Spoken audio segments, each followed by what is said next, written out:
Halo semuanya, kenalkan aku Ardeni Anggreni. Aku Reisha Azahra. Kita dari mahasiswa S1 Akuntansi Universitas Pamulang Ingin mempresentasikan hasil diskusi kami mengenai uji normalitas pada mata kuliah Statistika Inferensial. Materi yang akan kita bahas hari ini mengenai pengertian hipotesis, contoh hipotesis, pengujian hipotesis, kesalahan jenis 1 dan 2, uji hipotesis satu arah dan dua arah, uji hipotesis dengan menggunakan sampel kecil. Hipotesis merupakan suatu asumsi atau anggapan yang bisa benar atau juga bisa salah mengenai sesuatu hal, dan untuk menjelaskan hal itu perlu dilakukan pengujian atau pembuktian lebih lanjut. Asumsi atau anggapan itu seringkali dipakai sebagai dasar dalam memutuskan atau menetapkan sesuatu dalam rangka menyusun perencanaan atau kepentingan lainnya, baik dalam bidang ekonomi, bisnis, pendidikan, bahkan politik.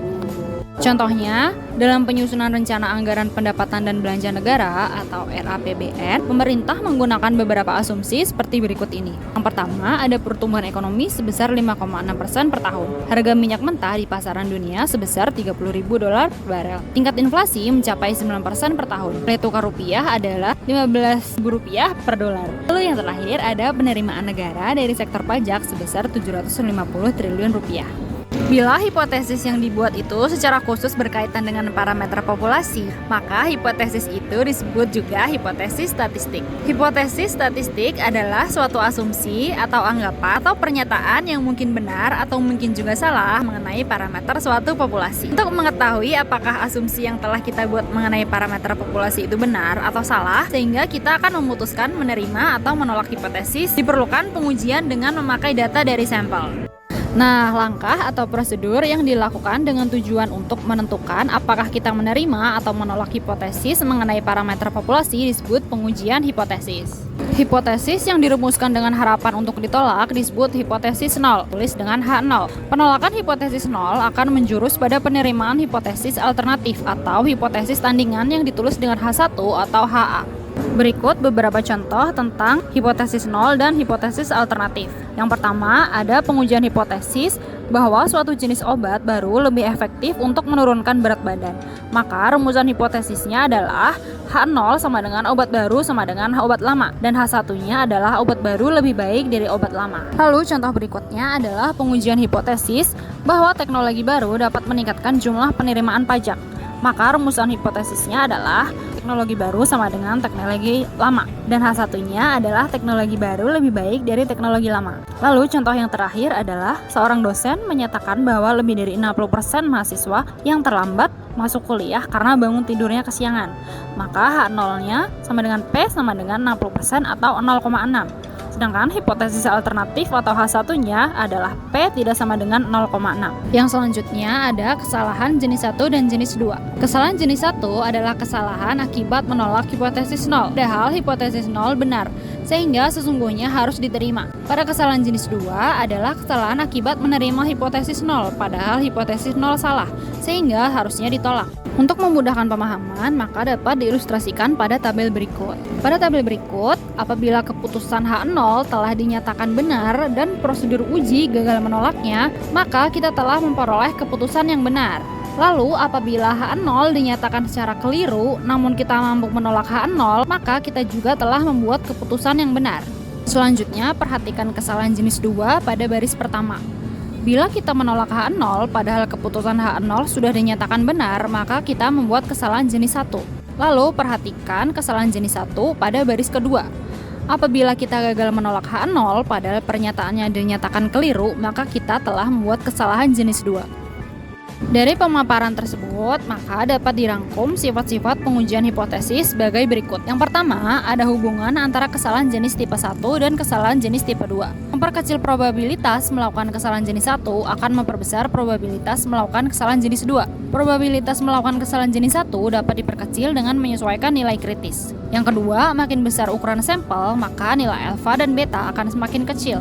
Dan yang terakhir adalah bila hipotesis 0 salah, maka nilai beta akan mencapai maksimum. Bila mana nilai parameter yang sesungguhnya dekat dengan nilai yang dihipotesiskan, maka besar jarak antara nilai sesungguhnya dengan nilai yang dihipotesiskan makin kecil dari nilai beta.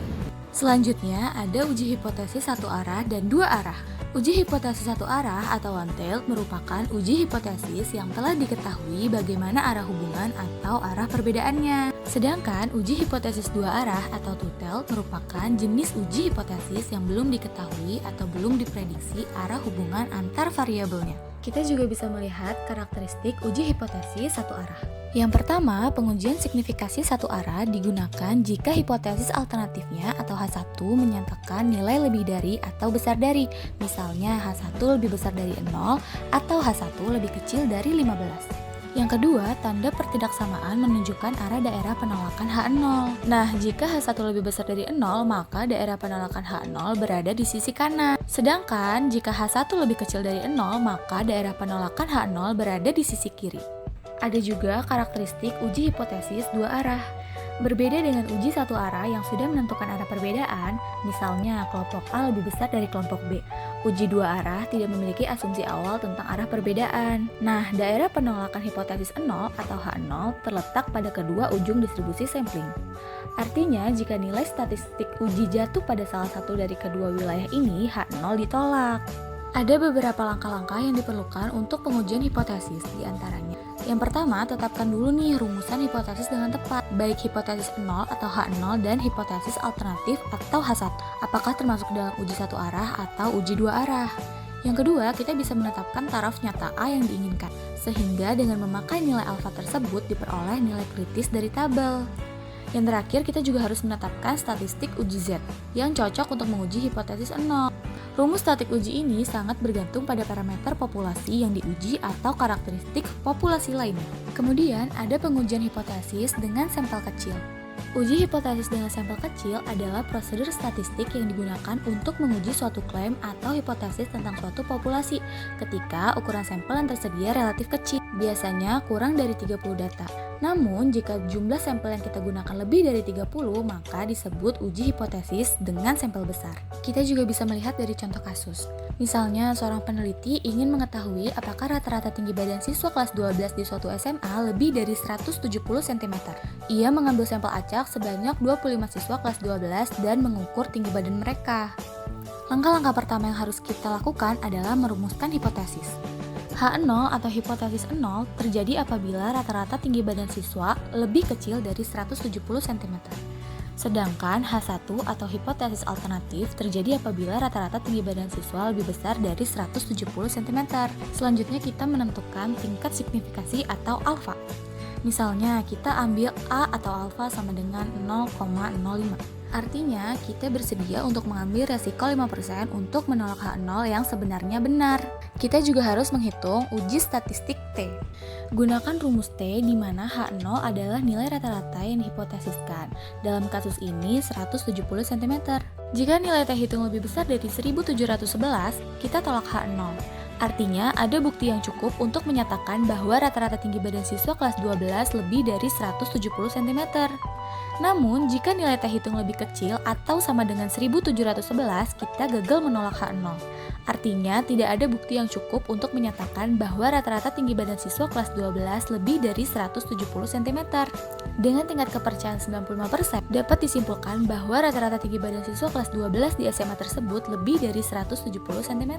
Sekian yang dapat kami sampaikan. Semoga bermanfaat. Terima kasih. Bye.